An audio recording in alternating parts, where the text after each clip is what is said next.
Good day, everyone. This is Jack Weichsel of East Daley Analytics, and I want to welcome you to our November monthly production stream. If you're new to us, this is a monthly webinar. We try to keep it pretty casual, pretty conversational, to basically talk about the intersection of gas, crude, and liquids markets. So with me today, I've got a murderer's row here, kind of like the Dodgers baseball lineup that we saw in the World Series last month. Jackson Fryer is an equity analyst on our team. Julian Renton, Keelan Rumsey, they will be talking NGLs and crude. And then Oren Pilot is here along with Ian Hemming from our gas team. Maria's not going to be able to make it today. She took a personal day off, but we will try and make up for her absence. Yep. So, all right. Well, say hi, everyone. Yeah, thanks for having me, Jack. Cool. Just a little reminder of what we do. So we basically take you from the wellhead to demand, right? We also, what we don't do is we don't forecast in a vacuum. So this is very important, right? All of these hydrocarbons come out of the same wellhead. So we look at them all at the same time. And the intersection there, that cross-commodity connection, is really important for us and the market to understand. And so that's been a big theme for 2025. It will continue to be a big theme in 2026. So let's get into exactly what we're going to talk about today. The first section there, from rigs to riches, right? We'll talk about basically our 25 macro production outlook and look at some of the biggest movers from the month. Then something's got to give in 2026. So nat gas demand is kind of the hot topic right now, right? It is so hot that what happens if you can't get enough of it out of the ground, right? That leads us to topic number 3. Haynesville is on the hot seat, right? What happens if Haynesville can't get the amount of gas out of the ground that it is needed, right? We'll also look at who's positioned best to win in the Haynesville. So Jackson's got a little piece on the cap intel side of that. And then we'll switch over to NGLs and crude to talk about Permian crude and some of the other things on there that maybe Permian can come help with this big demand hole that we're digging for ourselves. So let's go over this very quickly. I don't want to spend a whole lot of time on it, but no big change in our crude oil outlook for 2025. About 33,000 barrels, which is literally a tiny drop in that barrel change. Dry gas production remains an average of 106.7 BCF a day, while liquids hardly even nudges at all, about 7.4 million barrels there per day. So don't need to spend a lot of time on this, but know that our forecasting, at least when we do it the right way, is steady Eddie. Big basin movers. Bakken saw a little bump in dry natural gas production, on average throughout the month, which is good. Northeast liquids production is also up, and then Eagle Ford crude oil production dropped just a hair. So again, no big moves this month. That doesn't mean that there won't be in the future. All right, so let's get into the meat, right? 2026. I don't know about you, but Oren, I could get a little spooked out with what's going on in 2026. Ian, are you also a little spooked out? Only mildly. Mildly? Okay. All right. Well, let's talk about what should happen, and then we can talk about what might happen. That's the spooky part, right? So in this slide, basically, this is an outlook to 2030. So it doesn't really do a great job of saying what's going to happen in 2026. But from a gas side, right, if we flash forward about 11 to 10 months from now, right, production will be above 113 BCF a day, according to our base case estimates, right? And this is nearly all driven by demand, and in particular, LNG demand, right? The crude side of things, right? Crude remains flat. Keelan, what do you? Is there any hope for growth, or are we going to talk about that at the end? I think as of right now, you're seeing a lot of producers hesitate as far as their outlook on how much they want to get out of the ground. Yep. Yeah, and I'll expand a little more on that later on. Okay. And Julian, the NGL production story is pretty solid. I mean, gas is coattails, right? Yeah, exactly. I mean, like you say, when you have more gas, you're going to have more NGLs. So the NGLs are going to keep coming out of the ground. Just what are we going to do with them? Gotcha. Okay. And just on that gas side, right, the mixture of basins there is interesting. So I put in a last bullet here. It says, in that longer term, we're going to be increasingly relying on Anadarko, Barnett, Eagle Ford, that sort of thing to add to our supply, right? All right. So when and where will production show up? Those two red circles, or rather the four red circles, basically talk about how we see things on an average to average basis and on an exit to exit basis. Oren, the spookiest number up there, and I know it's not Halloween anymore, but the spookiest number up there is that 5.9 BCF a day of exit to exit growth in the Haynesville. Yeah, absolutely. So we, obviously have not heard from producers that this amount of growth is going to show up. But when we run through our, assuming a balanced market in, at the macro level, this is the amount of production that you need in order to balance against, 3.7 BCF a day of LNG demand, which will be there. And then, a very risked 1.5 BCF a day of data center demand, which is where I could see some skepticism coming in and where that number might come a little bit lower. That said, I think people are definitely underestimating the Haynesville, and so we can get into that a little bit later. That is a big demand train coming down the tracks. All right. So speaking of demand, right? So we talked a little bit about power burn, right? Obviously, it's highly variable, and summer 25 proved that. But it seems like the base level of power demand, whether it's data center inspired or not, is growing regardless of weather. So non-intermittent demand, Ian, there's some words on the screen there about summer of 2026, but how's that non-intermittent gas demand looking for data centers? It's looking like it's a little bit tough. From everything that we've seen, data center developers are announcing projects left, right, and center. And while some of those developers are starting to wise up to the limitations of being able to power some of these facilities, there's still just so much demand that they're looking at trying to bring online. They clearly want this. They've got the deep pockets to try and be able to fund it. But all in all, we just don't necessarily have the ability to pull this much gas out of the ground right now. It is getting very, very tight in certain areas. We already know the Northeast is fairly constrained. And with Data Center Alley in Northern Virginia being a big area that's looking at just continual growth for data center demand, it's very tough to get the gas that you need there, to get the gas turbine generators that you need there. So it's just looking like it's going to be a very, very tight market, and we're going to have to risk a lot of these announced projects. Yeah, I think we're pretty conservative here, right?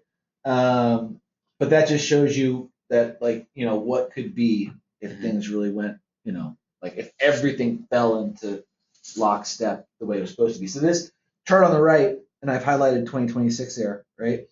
Talk a little bit about the risk assumptions there. Yeah, absolutely. So we've been tracking these projects for a while now, and one of the things that we started adding into it is a risk assessment based on the actual developers themselves, whether or not you've got your hyperscalers like Google, like AWS, right? Those guys fall into that number one risk category. They've got the money, they've got the know-how, they can get this stuff built and constructed.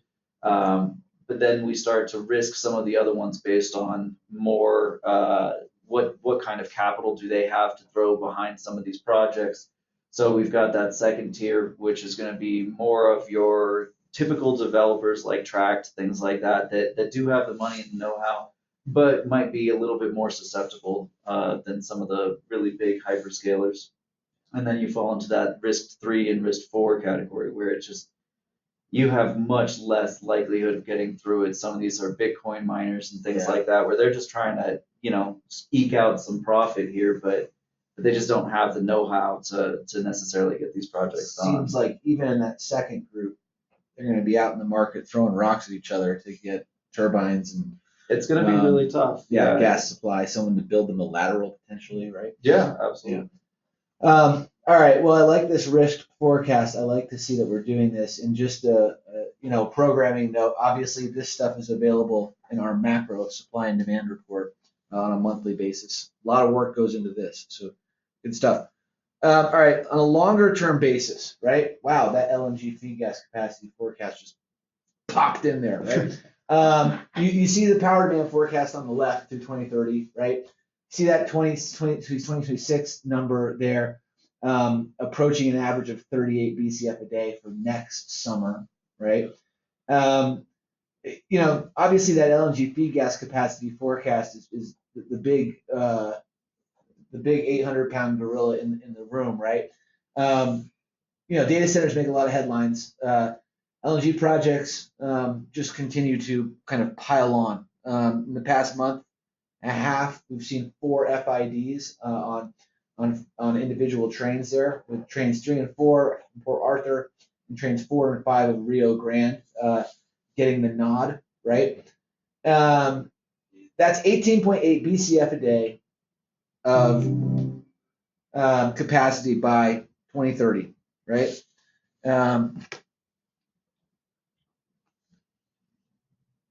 So 18.8 BCF a day is double what we have now, more than double what we have now, in fact.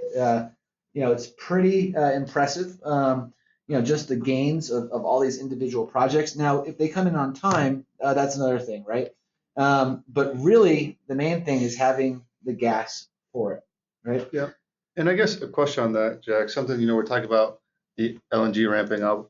Is the gas for the LNG always going to be there, or is there a risk to the LNG feed gas itself? I can take that one.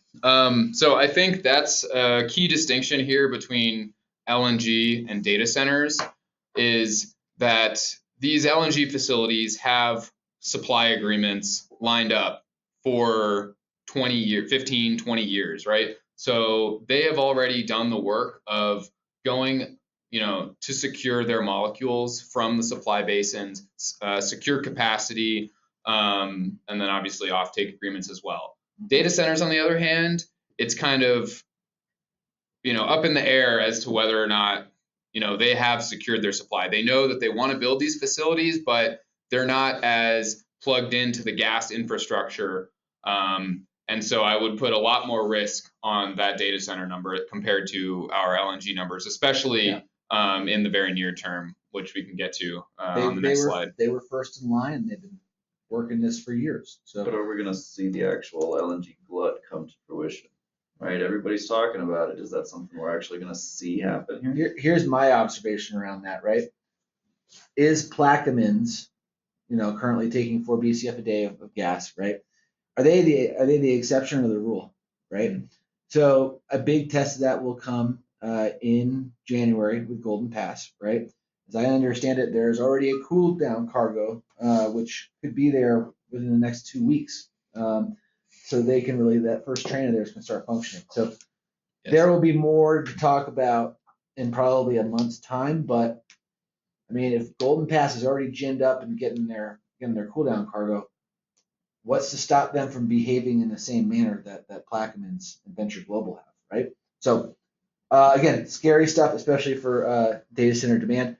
But let's talk about the really, really kind of freaky stuff, right? So this is the what if the Haynesville can't deliver case, right? What we did was we basically held rigs at the same rate that they are right now in the 50s, right? And we only get 2.1 BCF a day exit to exit, so about 2/3 less than what we did in our base case. Oren, what makes this so flippin' scary? So I think first off, important to note that, right, so this is a flat rig scenario in the Haynesville. So I think generally people in the market are highly discounting the productive capacity out of the Haynesville. Obviously Expand guided to just 300 MMCF a day of production over the next year. Their wells are significantly more productive than the average IP rate that we're assuming for the Louisiana Haynesville. We've already seen in East Texas them running rigs well above maintenance level production and building a significant DUC inventory over through the 2025. So in our view, you can easily get 2.1 BCF a day out of the Haynesville if just by doing nothing. Just by letting the rigs run as they are right now. Yeah.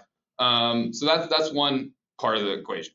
The other part of the equation is that storage number that you see there, where even at this 2.1 BCF a day of growth out of the Haynesville, you still end up in a significant deficit, even if you assume extremely conservative demand assumptions. So I'll just quickly run through what we're looking at there.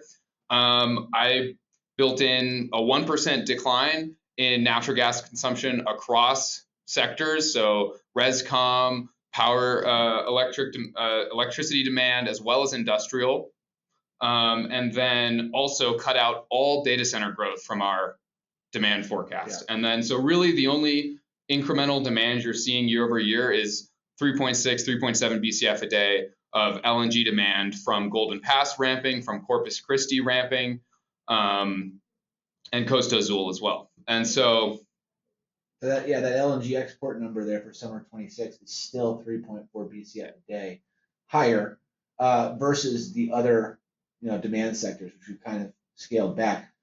That is indeed scary. Let's go to brass tacks and talk about kind of why, right?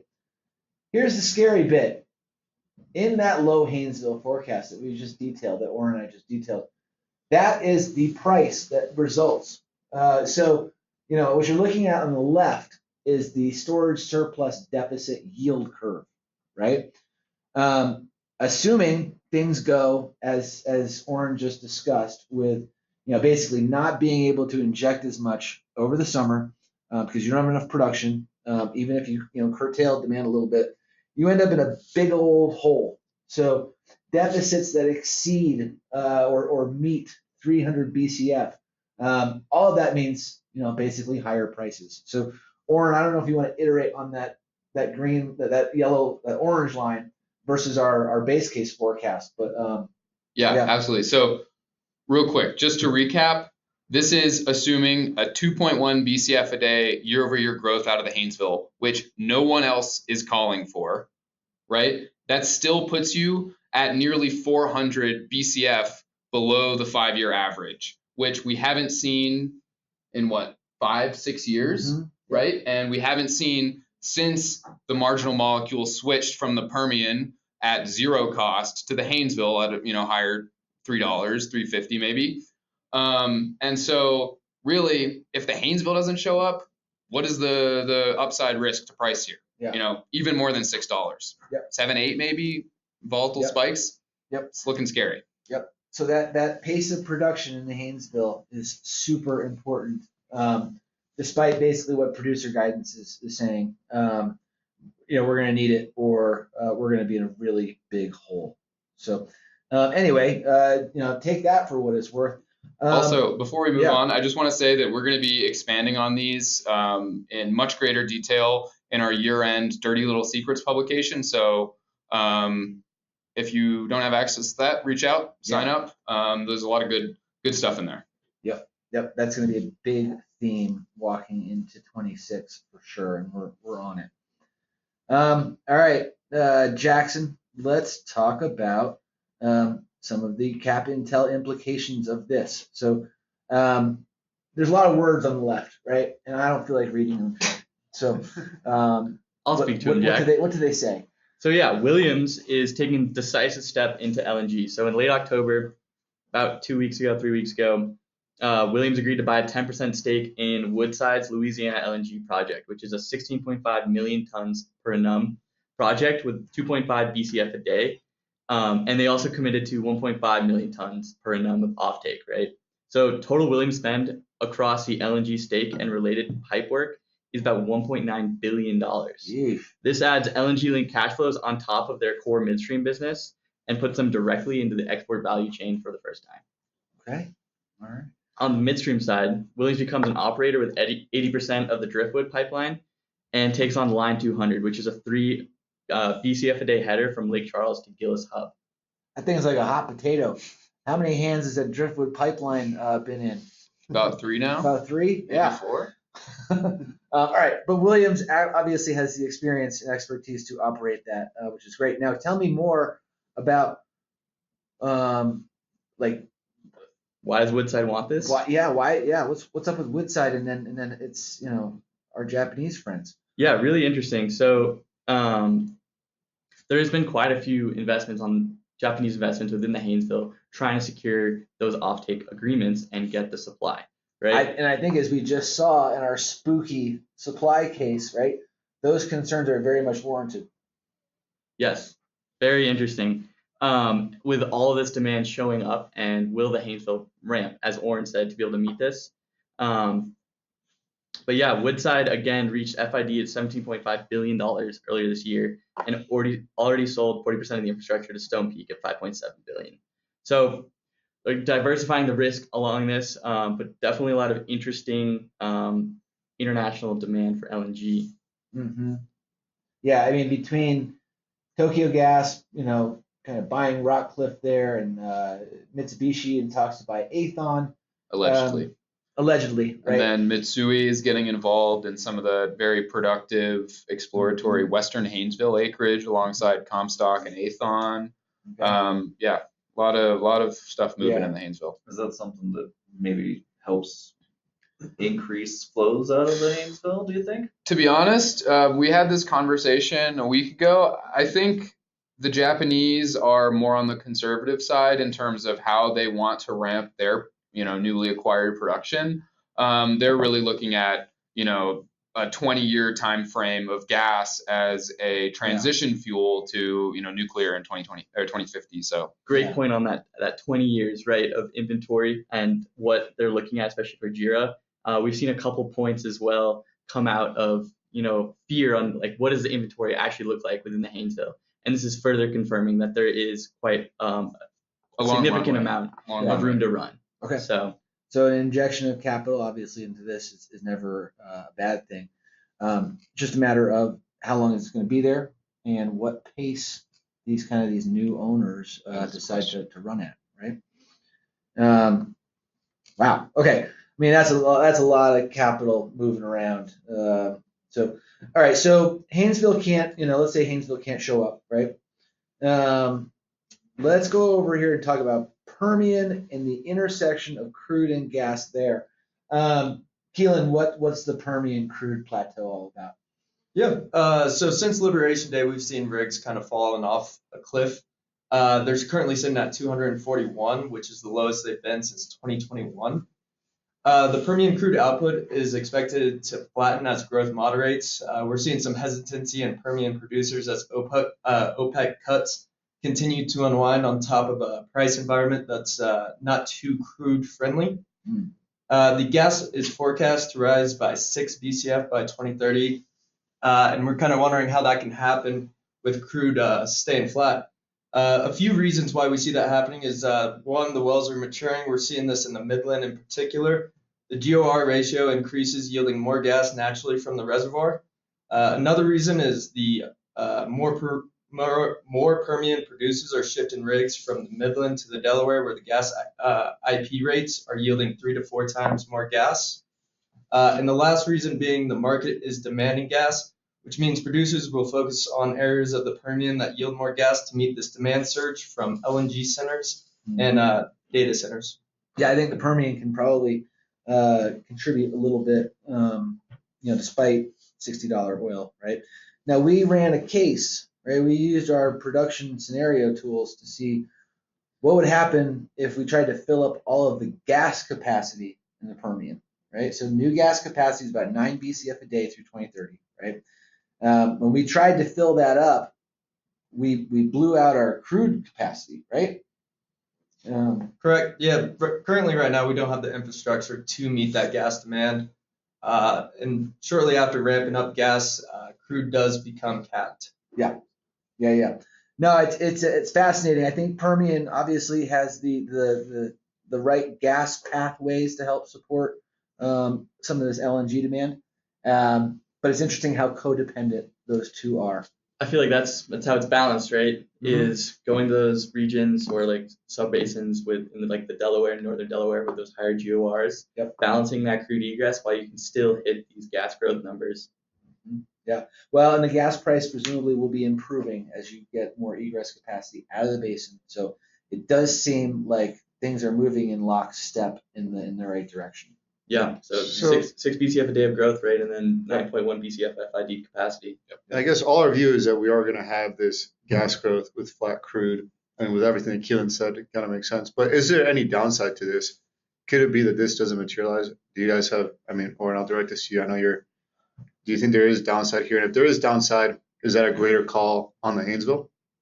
Yeah, absolutely. So I think the downside risk here is if you don't see high enough Waha prices to incentivize gas-directed drilling. We're pretty confident that you can continue to grow Permian gas production without significant rig adds, just simply by shifting them around to gassier acreage. But it all really comes down to what is the mix of molecules that producers are making, and what is their revenue share across those commodities. And so, especially as LNG demand keeps pounding on the door, yes, right? And you push Henry above $5, to approaching $6, and in the outer years, 28. Once you got more incentive. You got that egress capacity open, you could see Waha close to less than $1 back from Henry Hub, which $4 Waha, that's pretty good. Yep. All right, let's quickly talk about NGLs. So Julian, explain this slide to our wonderful audience. Yeah, thank you, Jack. Something we believe at East Daley is you can't just look at one commodity by itself. You have to look at the cross commodity ties. And just like we were talking about crude and gas out of the Permian, if we do have 6 BCF of growth, it's going to mean even more NGLs out of the Permian. And I like to highlight this graph on the left. That is record-setting. The golden bars are record-setting production of propane since we first surpassed 2 million barrels a day in July 23. So 61% chance that a new month will have set a production record for propane. And really, what does that mean, and why does that matter if you're looking at LNG or crude? Is you have to keep that propane flowing. Unlike ethane, you can't reject it into the gas stream. The gas becomes too hot.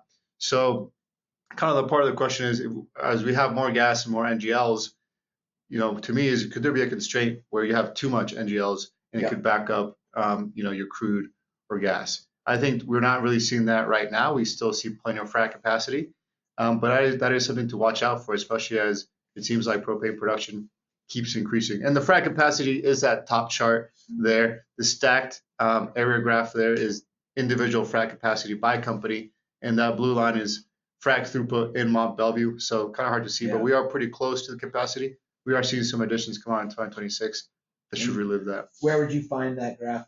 Those graphs on the right in the portal. That's a great question. You would find that in the NGL Hub model, the frac tracker tab. Okay. Yeah. Very good. All right. Well, again, fascinating. A lot of obviously different constraints going on there. Production trends and totals. I'm not going to spend a whole lot of time on this. I'll just flash through. For folks out there who are waiting to get the presentation, obviously you can look at this on your own time.